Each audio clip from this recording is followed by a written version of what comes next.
I never thought I'd be the kind of person who'd upend someone's entire life. That's what my boss told me I was doing anyway, when she called me into her office that Tuesday afternoon. "Marcus," she said, her fingers drumming on the desk between us, "we need to talk about the promotion." I'd been working at Heritage Orchards for 3 years, starting as a seasonal picker and working my way up to assistant operations manager. The promotion to regional supervisor had been posted for weeks, and I'd thrown my hat in the ring without really expecting much. It was one of those things you do because not applying feels worse than applying and getting rejected. But then I got the call. They wanted me. The position was mine if I wanted it, which meant relocating to their bigger facility 2 hours north. Better pay, better opportunities, the whole package. "There's a situation," my boss continued, and something in her voice made my stomach drop. "It's about Caleb. Caleb Hayes." Even hearing his name made my pulse quicken in that stupid, involuntary way it had been doing for the past 8 months. He was one of the senior farmhands, 26 to my 28, with sun-streaked brown hair that always looked like he'd just run his hands through it, and these green eyes that seemed to catch light even in the dim processing barn. We'd been dancing around each other since last autumn, exchanging looks that lasted too long, finding excuses to work the same shifts, sharing coffee from the same thermos on cold mornings when our breath fogged the air between us. "What about him?" I asked, trying to keep my voice steady. "He came to me this morning, said if we transfer you to the northern facility, he's quitting, effective immediately." She leaned back in her chair, studying me. "Marcus, I've been managing this orchard for 15 years. I've seen a lot of things, but I've never had an employee threaten to walk over someone else's transfer. So I'm asking you, what's going on between you two?" The question hung in the air like overripe fruit, heavy and sweet and impossible to ignore. What was going on between us? Everything and nothing, months of gravitational pull, of orbiting each other without ever quite touching, conversations that went deeper than they should have, standing too close in the equipment shed, his hand on my shoulder, lingering just a fraction too long.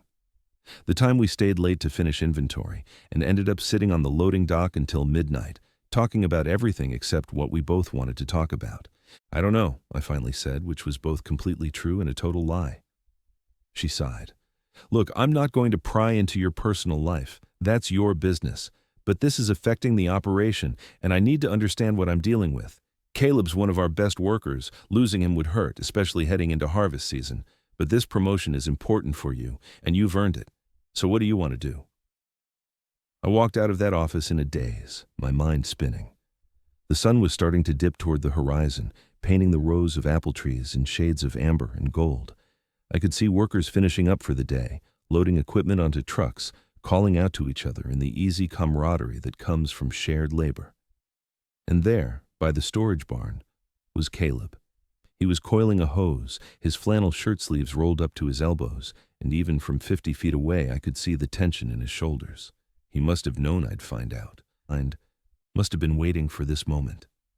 When he looked up and saw me walking toward him, something flickered across his face.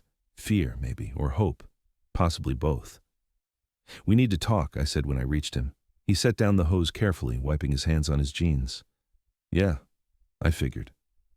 His voice was rougher than usual, like he'd been rehearsing this conversation in his head all day, and still didn't know how it would go. "You told Sarah you'd quit if I took the transfer." "I did." "Why?" The question came out sharper than I intended, all my confusion and frustration bleeding into that single syllable. Caleb flinched slightly, then straightened his shoulders and looked me dead in the eye. "Because I can't do this anymore, Marcus. I can't keep pretending that working next to you every day doesn't make me feel things I've never felt before. I can't keep having these conversations where we talk about everything except what actually matters. And I sure as hell can't watch you leave and spend the rest of my life wondering what would have happened if I'd been brave enough to just say it." My heart was hammering so hard I could feel it in my throat. "Say what?" He laughed, but there was no humor in it. "Don't make me spell it out. You know, you've known for months. We both have." He ran a hand through his hair, that unconscious gesture I'd watched 100 times. "I grew up in a town where guys like us didn't exist. Or if we did, we sure didn't talk about it.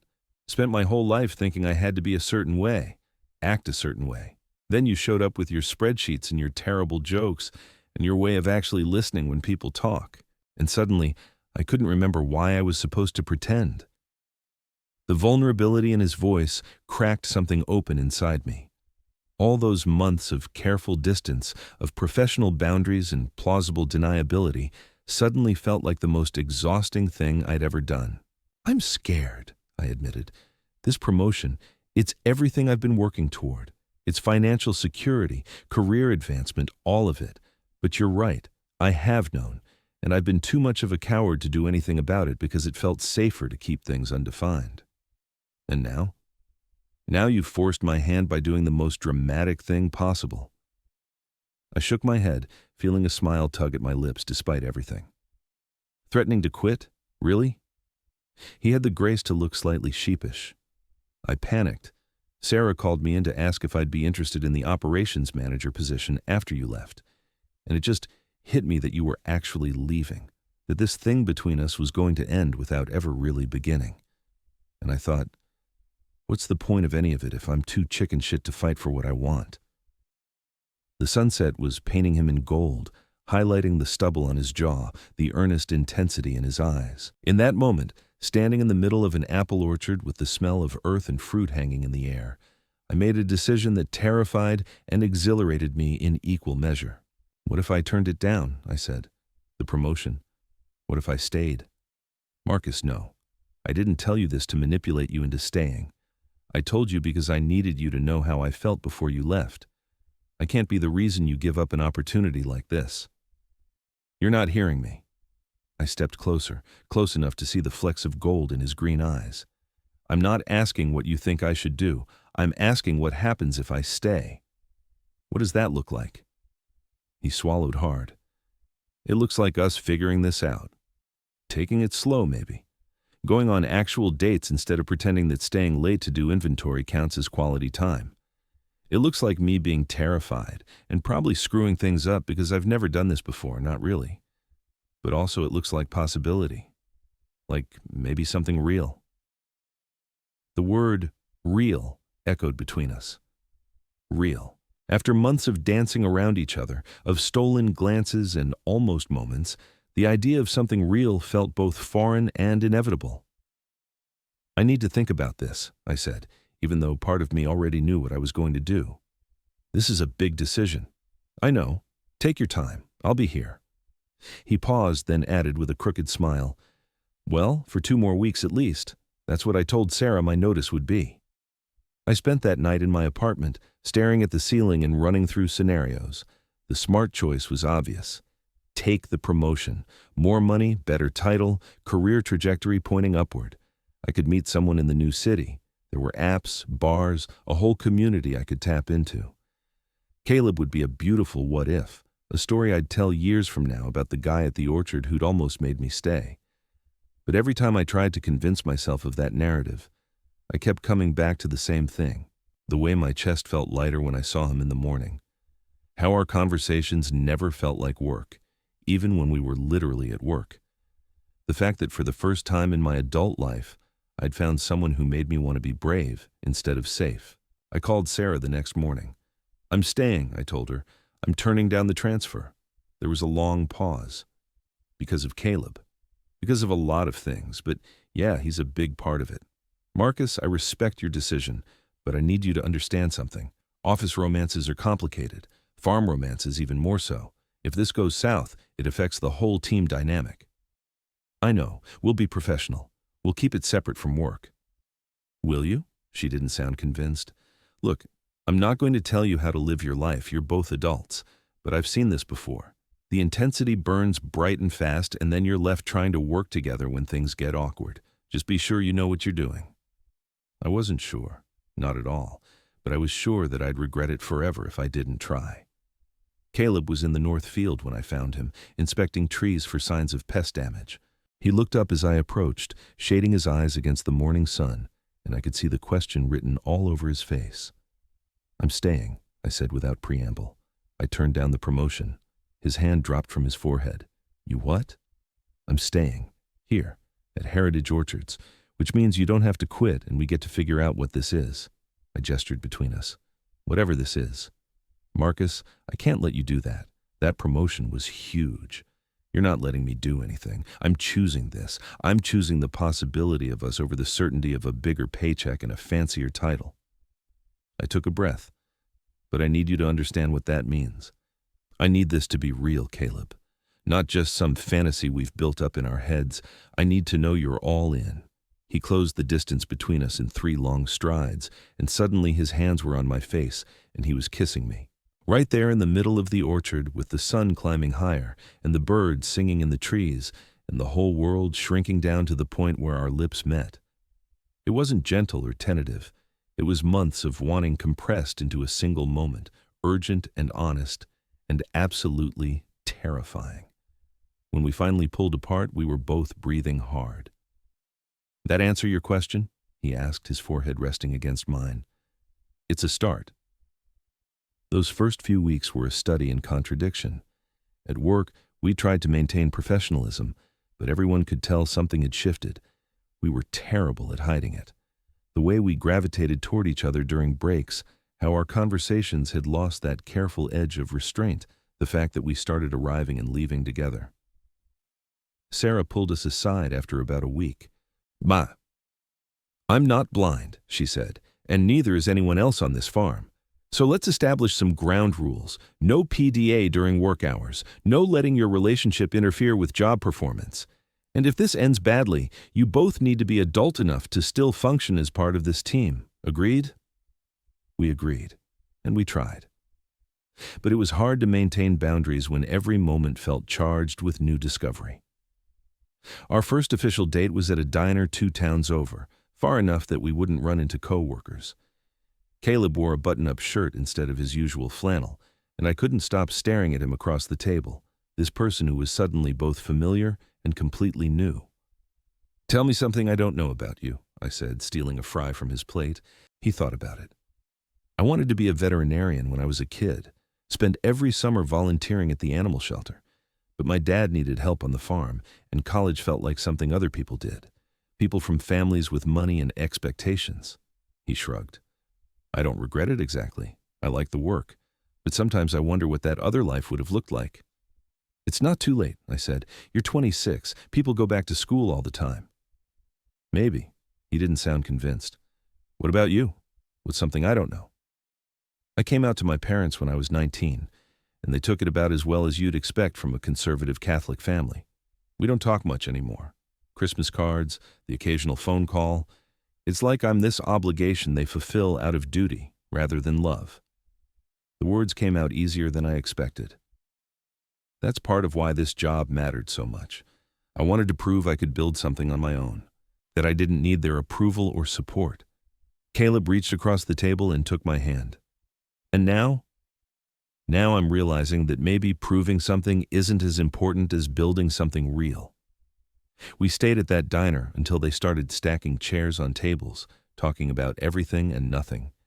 His childhood on a farm in Nebraska, my suburban upbringing in Ohio, his love of old country music, my embarrassing obsession with true crime podcasts, the easy stuff and the hard stuff, all of it weaving together into the beginning of something that felt substantial.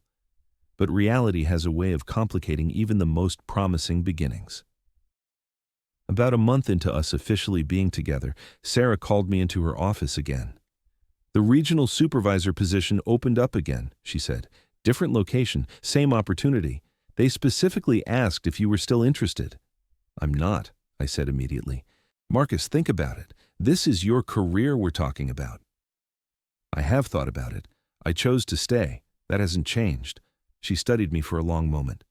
"You're sure?" "Because in my experience, the person who gives up their dreams for a relationship ends up resenting the relationship eventually." Her words haunted me. Was I giving up my dreams?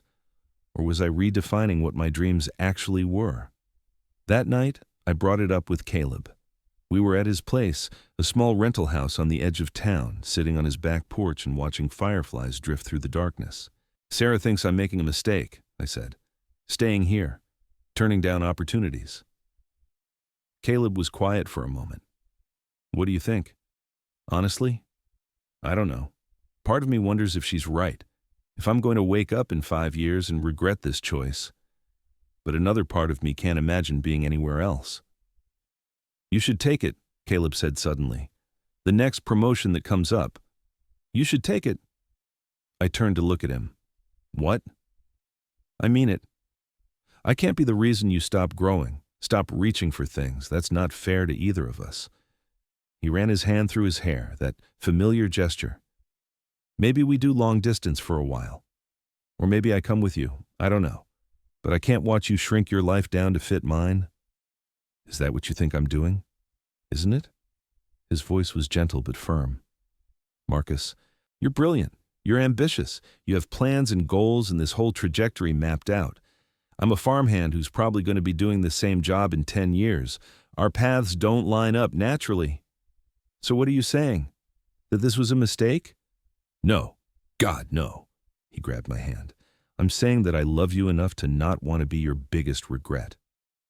The words, I love you, hung in the air between us, the first time either of us had said them out loud. They should have felt momentous, celebratory. Instead, they felt like an ending. I love you too, I said quietly, which is why I'm not going anywhere. We left it there that night, but the conversation had opened a crack in the foundation we'd been building. Over the next few weeks, I found myself watching Caleb more carefully, looking for signs of doubt or resentment, and I think he was doing the same with me.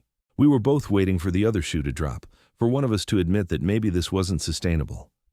The breaking point came during harvest season. We were working 18-hour days, exhausted and stretched thin, and the stress was making everything harder. I snapped at him over something stupid, a misplaced equipment order, and he snapped back. Before we knew it, we were having our first real fight in the middle of the processing barn, with half the crew pretending not to listen. You know what your problem is? Caleb said, his voice tight with anger.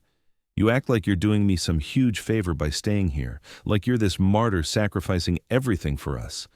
But I never asked you to do that. I know you didn't ask. I chose it. But you're acting like that choice doesn't matter, like it doesn't count for anything. It counts. But it also scares the hell out of me, because what happens when you wake up one day and realize what you gave up? What happens when staying here stops being enough? The question gutted me, because it was the same one I'd been asking myself in the quiet moments. Sarah was right. Caleb was right. Everyone was right except me, apparently, because I was the only one who thought love could be enough to build a life on. I walked away from that fight and drove to the lake on the edge of town, the place I went when I needed to think. The water was dark and still, reflecting the stars overhead, and I sat on the hood of my truck trying to figure out how we'd gotten here. 2 months ago, everything had felt possible. Now it felt like we were both holding on too tight, suffocating the thing we were trying to protect. My phone buzzed, a text from Caleb. I'm sorry, can we talk? I drove to his place. He was sitting on the porch steps, and when he looked up at me, I could see he'd been crying. Caleb, who was all quiet strength and steady presence, had been crying over us. I'm scared, he said as I sat down next to him. I'm scared that I'm not enough, that this life isn't enough. You gave up so much to stay, and what do I have to offer you? A rental house and a job picking apples in a town where the biggest excitement is the county fair? You really don't see it, do you? I shook my head. Caleb, you're the first person who ever made me feel like I could stop performing, stop trying to prove something. With you, I don't have to be the ambitious guy climbing the ladder or the perfect son making his parents proud. I just get to be me. That's what you offer. That's everything. But what about your career, your future? What if my future looks different than I thought it would? What if it looks like us running this orchard together someday? Or opening our own place? Or hell, I don't know, maybe I do go back to school and become a teacher or something completely different. The point is, the future isn't fixed. It's whatever we make it. He leaned his head on my shoulder. I don't want you to resent me. I won't. But we have to stop waiting for this to fail. We have to actually believe it can work. That conversation marked a turning point. We stopped treating our relationship like something fragile that might shatter at any moment and started treating it like something we were actively building together. We made plans, real ones, talked about getting a place together, about what we wanted our lives to look like in 5 years, 10 years. It wasn't always easy. We still fought sometimes, still had moments of doubt, but we kept choosing each other, kept showing up. 6 months after I turned down that first promotion, another opportunity came up. This one was different, though. A consulting position that would let me work remotely most of the time, helping orchards across the region improve their operations. Better pay, flexible schedule, and I could stay based at Heritage Orchards. When Sarah told me about it, she smiled. This one feels like it might actually fit your life instead of requiring you to fit into it. I took it, and Caleb enrolled in online courses, working toward that veterinary dream he'd set aside years ago. We moved in together, into a small house with a porch and a yard where we could plant our own apple trees. It wasn't the life I'd imagined when I first started at the orchard. It was better because it was real, built on compromise and growth and the daily choice to keep showing up for each other. On our 1-year anniversary, we went back to that diner 2 towns over. Same booth, same terrible coffee, same feeling of discovery, even though we knew each other so much better now. "You know what I was thinking about today?" Caleb said, reaching across the table for my hand. "That conversation we had in the orchard. When I told you I couldn't keep pretending, I was so terrified that day. Thought for sure I was about to ruin everything." "You did ruin everything," I said with a smile. "You ruined my carefully planned life trajectory and replaced it with something messier and more complicated and infinitely better." "No regrets?" "Not a single one." And I meant it. Because here's what I learned that year. Sometimes the bravest thing you can do is let someone else's courage change your life. Caleb took a risk by being honest about his feelings, by threatening to quit rather than watch me leave. And I took a risk by staying, by choosing the uncertain promise of us over the secure path I'd been following. We both had to be brave in different ways, and that shared courage became the foundation of everything we built together. The farmhand said he'd quit if they transferred me, and in doing so, he gave me permission to want something different than what I'd always thought I was supposed to want. He showed me that love isn't about grand gestures or perfect timing. It's about 2 people deciding that what they're building together matters more than what they might be giving up apart. It's messy and complicated, and sometimes it means rewriting your 5-year plan on the fly. But when it's right, when it's real, it's worth every uncertain moment. Total_char_count 24,847.